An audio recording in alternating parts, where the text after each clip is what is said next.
En el episodio anterior, Betornillo, ese noble, paciente y oportuno podescucha del infinito universo del podcast, entró en shock al escuchar que el mestizaje no fue un proceso biológico ni cultural. Ese sujeto que continuamente interrumpe este podcast para hacer anotaciones y preguntas puntuales, coherentes y sobre todo necesarias, no podía creer lo que escuchaba. Pues es que ya no sabes ni qué inventar para que te escuchemos y paguemos la suscripción mensual de Convoy. Betornillo, no tienes que escuchar este podcast si no quieres.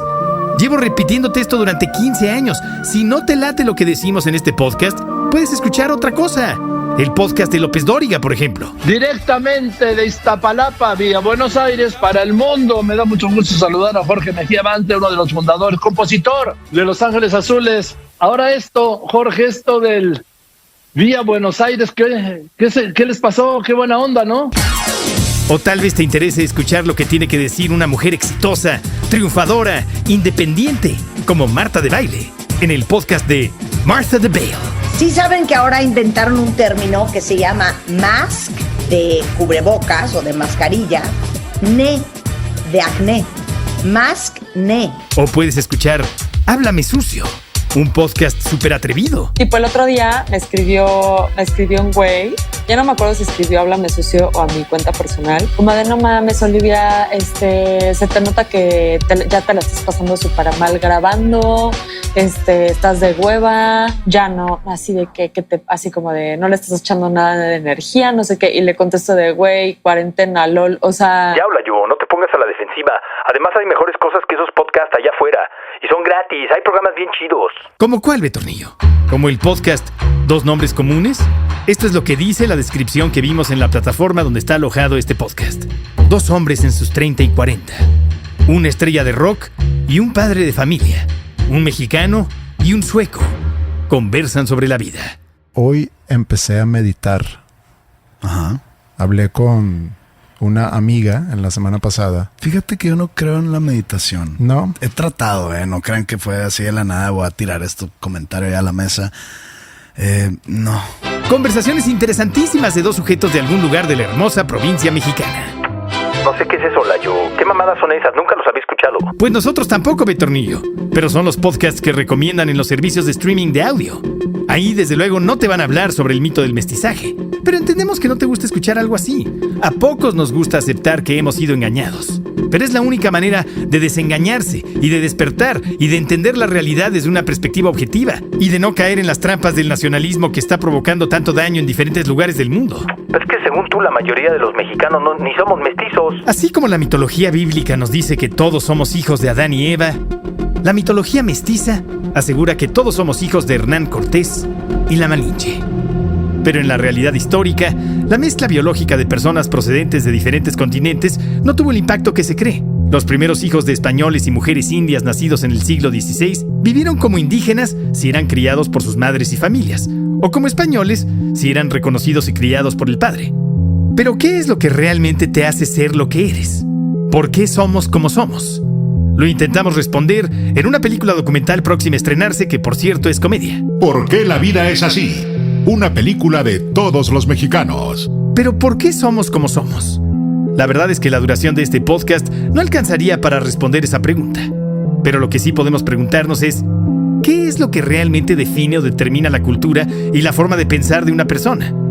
El historiador Federico Navarrete nos dice que lo que más influye es su entorno social, sus amistades, es decir, su círculo social, y su educación, no su origen racial. De entrada, el llamado mestizaje mexicano, si existiera como se ha difundido, de cualquier manera no se podría explicar a partir de la simple mezcla de genes.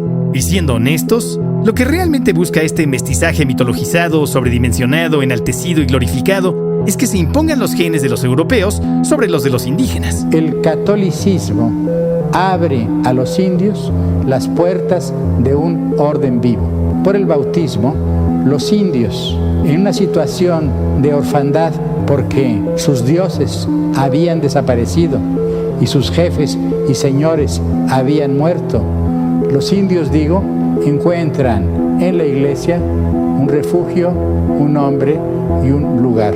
La idea es que el indio se vaya volviendo más europeo, pero sin llegarlo a ser del todo. Y que jamás, por nada del mundo, al mexicano mestizo, entre comillas, le gane la parte india. Lo que se busca provocar con el mito del mestizaje, una vez más lo repetimos, es el blanqueamiento social, no una auténtica combinación genética y cultural. Además, a lo largo de los siglos, la procreación entre mujeres indígenas y hombres de orígenes europeos no ha sido tan frecuente como lo pregona la leyenda del mestizaje. Ni el número de conquistadores fue tan alto, ni tuvieron los suficientes hijos como para crear una nueva población. La realidad es que hasta el día de hoy, las élites criollas y supuestamente mestizas han mantenido la tradición, si queremos ser condescendientes, o la estrategia deliberada, si queremos ser un poco más críticos, de casar a sus hijos e hijas con hijos de otras familias similares. Mientras más blancos o güeros, mejor. En las costas, algunos indios regalan a sus hijas a los hombres blancos como yo, para mejorar su raza. Ganarás un nieto mestizo que será mucho más inteligente que tú. Si la pareja es rubia, el supuesto mestizo que aspira a ser lo más europeo posible se sacó la lotería. Se debe mantener y defender su blancura como dé lugar. Esa blancura tan representativa de la publicidad mexicana. Efectivamente, pasan y pasan los años y de acuerdo con el 90 o 95% de las campañas publicitarias, las vallas, los billboards, los spots de televisión, etc., en ese universo, los morenos son una minoría en México. Aunque casi la totalidad de la población mexicana tiene origen indígena, tan solo un 21% se consideran como tal. En este país, hay más pelirrojos que indígenas según la publicidad y los medios masivos de comunicación. Hay un filtro discriminatorio permanente que no permite que se cuele prácticamente nadie de tez morena. Y esto mismo ocurre en la televisión y el cine. Por ejemplo, analicemos los carteles de las películas más taquilleras de la historia reciente de México. Películas que han sido vistas por decenas de millones de personas y que han sido promovidas con campañas avasalladoras en los centros urbanos y la televisión. La primera, no se aceptan devoluciones. La más taquillera de la historia. ¿Qué vemos en el cartel? Un sujeto ligeramente moreno, acompañado de una niñita tan rubia que podría ser ciudadana de algún país nórdico. La que sigue, Nosotros los Nobles, una comedia sobre el clasismo ultracondescendiente con sus protagonistas, cuyo cartel obviamente expone a 4 personas blancas.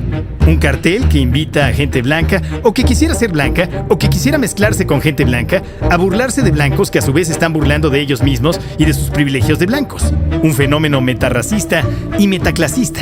Otra película mega taquillera. ¿Qué culpa tiene el niño?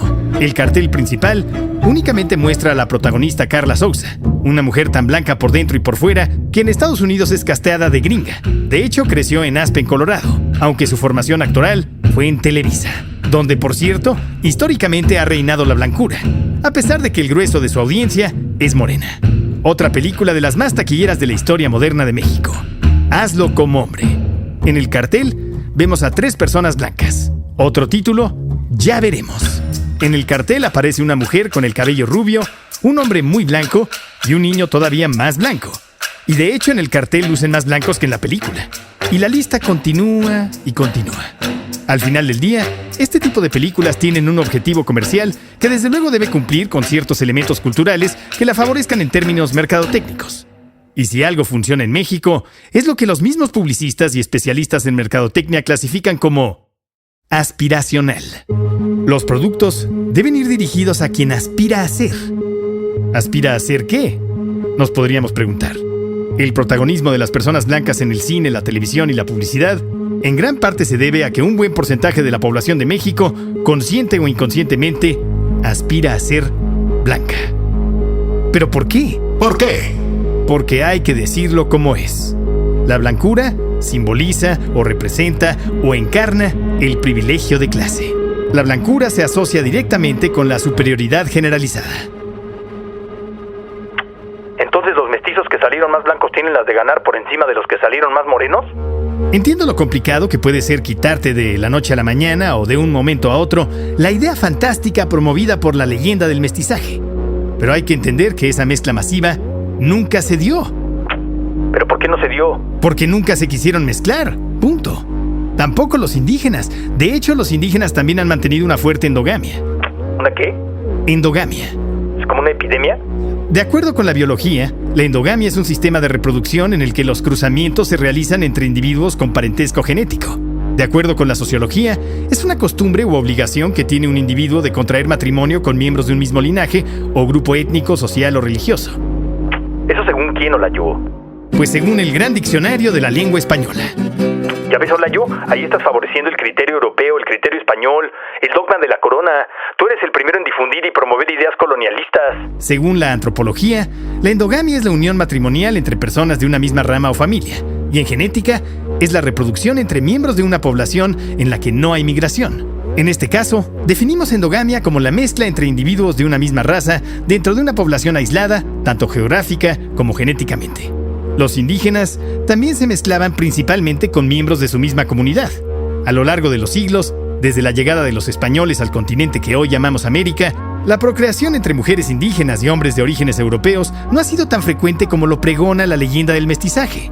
De acuerdo con la historia oficial, e incluso con muchos historiadores que presumen ser más objetivos y no contribuir al adoctrinamiento nacionalista, los conquistadores no trajeron a muchas mujeres de su tierra. Es una enorme mentira que se ha repetido tantas veces que ahora para la gran mayoría es una verdad irrefutable. Según ellos, los españoles tuvieron que recurrir a los favores sexuales de las indígenas o simplemente violarlas. Llegaron una bola de gachupines ultracalientes y sedujeron o violaron a todas las indígenas que pudieron. Y desde una perspectiva lógicamente machista, cada español tuvo 100 hijos. Los españoles repartían hijos por todas partes, como se dice de absolutamente todas las leyendas masculinas del cine mexicano de la época de oro. Pedro Infante, Jorge Negrete, etc. Repartían hijos por todos lados. Los españoles y las indias cogieron frenéticamente como conejos sobreestimulados con yumbina para tener la mayor cantidad posible de hijos mestizos. Dame la cosa linda, dame la cosa linda, dámela por favor. Pero la realidad histórica nos dice que no llegaron tantos españoles, ni se procrearon tantos hijos con indígenas, como ya lo mencionamos, para crear una nueva población.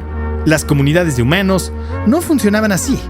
Hasta el día de hoy, como ya lo mencionamos, los círculos privilegiados de los que podríamos considerar criollos o supuestos mestizos tienden a casar a sus hijos e hijas con hijos de inmigrantes españoles o europeos, de preferencia de su propio grupo. Los apellidos compuestos o extranjeros siempre son bien vistos y pronunciados de manera obligatoria en las presentaciones formales o informales. Pero no importa si se apellidan Sánchez, Pérez, Gómez, Hernández o Martínez. Lo importante es que sean blancos o blancas. Mientras más güeritos, mejor. Pero a ver, ¿los mestizos nunca existieron? ¿Fue mamada? ¿A poco a ningún español se le antojó una india acá, morenaza de fuego? Las personas llamadas mestizas sí existieron en la población novohispana, pero no eran lo que se nos ha dicho. Eran una minoría, un grupo marginal. Muchos eran indígenas que habían dejado sus pueblos para escapar del tributo cobrado por los españoles o de gobiernos abusivos. Otros mestizos solo eran españoles pobres y descastados. Habían sido expulsados de alguna manera de las comunidades de la denominada madre patria.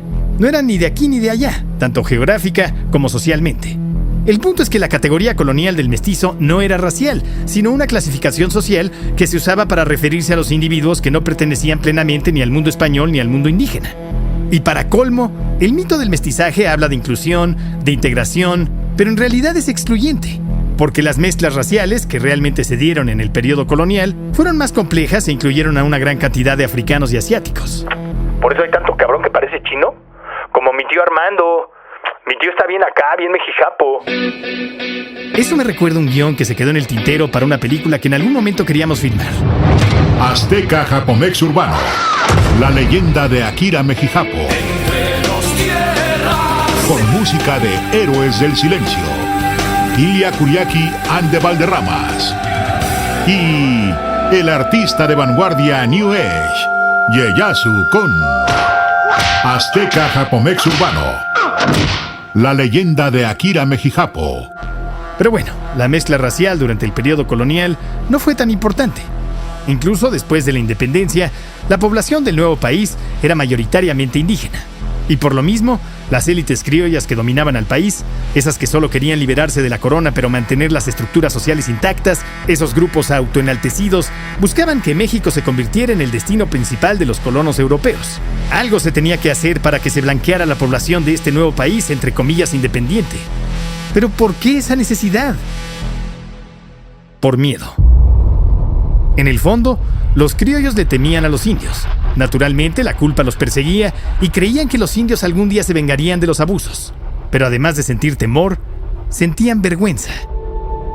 Vergüenza de que México fuera sinónimo de indio, es decir, de una cultura ajena a Occidente y sobre todo primitiva y devaluada. Lo indígena era desde luego inferior, y esto tenía que cambiar. Pero el sueño criollo se quedó en sus mentes. De acuerdo con Federico Navarrete, las masas de inmigrantes europeos no llegaron al territorio mexicano. La mayoría nunca desembarcó en Veracruz. Prefirieron llegar a Nueva York o Buenos Aires. Y los pocos alemanes, italianos y otros europeos que llegaron a México tampoco se mezclaron en grandes números con la población mexicana. La tez morena de diferentes tonos prevaleció. La tez morena clara y oscura se impuso. Ok, igual y no hubo una mezcla así física, genética, pero la cultura sí se mezcló, Layo.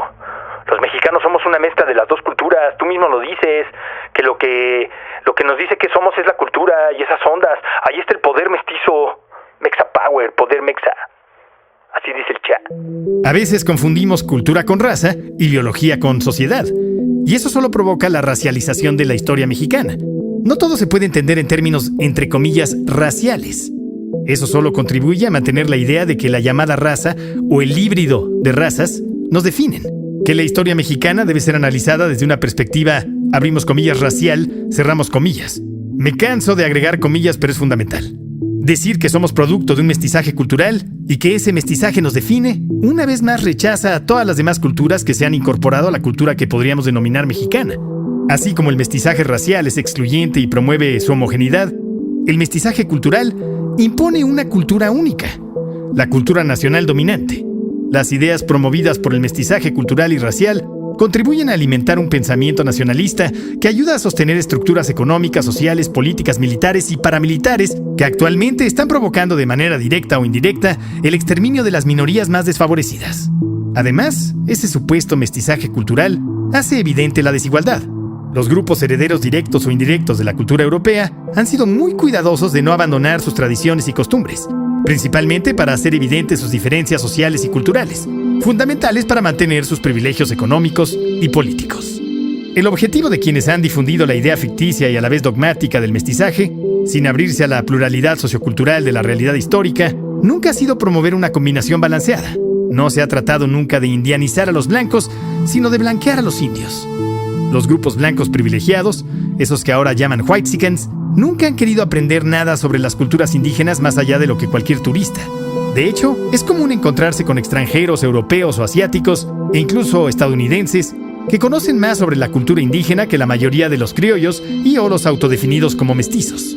Lo importante para el mexicano privilegiado, o parcial y relativamente privilegiado, y orgulloso de su supuesta identidad mestiza excluyente, es en el fondo la imposición de la cultura occidental.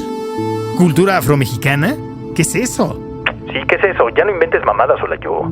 La realidad es que el llamado mestizaje cultural ha contribuido más a la exclusión y marginación de una gran cantidad de culturas, también mexicanas, que a su integración. El mestizaje nacionalista es excluyente y, en el fondo, discriminatorio. El problema es que las instituciones mexicanas promueven incansablemente el mito del mestizaje como una realidad, porque la nación necesita ese tipo de fantasías para no fracturar sus cimientos. Son ideas arraigadas profundamente en el imaginario de los mexicanos. Leticia Aparicio es de origen nahuá y reconocida defensora de los derechos de los pueblos originarios. Desde el gobierno, después de la revolución, se promovió una ideología de Estado para unificar a la nación y pues que hubiera una identidad nacional como pueblo mexicano, y se apeló al mestizaje.